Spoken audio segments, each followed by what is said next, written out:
Greetings, everyone. It's Mark Munzenberger, Financial Education Specialist. I hope you're having a good week. This video is going to cover the economic stimulus payments, which are part of the Federal CARES Act, which became law at the end of March. What they are providing is a check of up to $1,200 for any eligible adults here in the United States.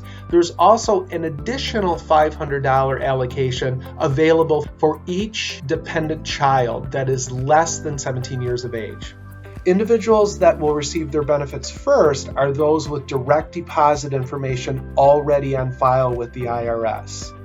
Paper checks will follow, but everything I'm reading is paper checks will follow starting in May and could continue for at least a couple months until all the recipients have received their money. The IRS has established a really helpful website where it's got a lot of information on timing and eligibility, and you can also put your personal bank information on that site to hopefully expedite this process.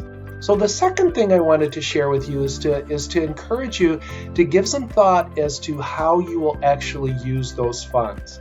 Everybody's situation is a little different. It's we all need, our priorities are a little bit different, but a few things I would share with you in terms of deciding what to do with those funds. Number one, it needs to cover essential living expenses if that's the priority.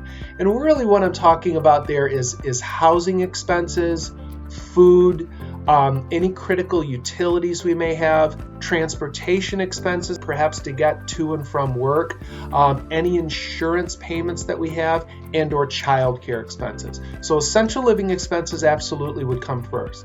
Number two, I would ask you to consider this could be a good opportunity to either create or boost that emergency savings fund. Really important right now to have that safety net for something that we can fall back on.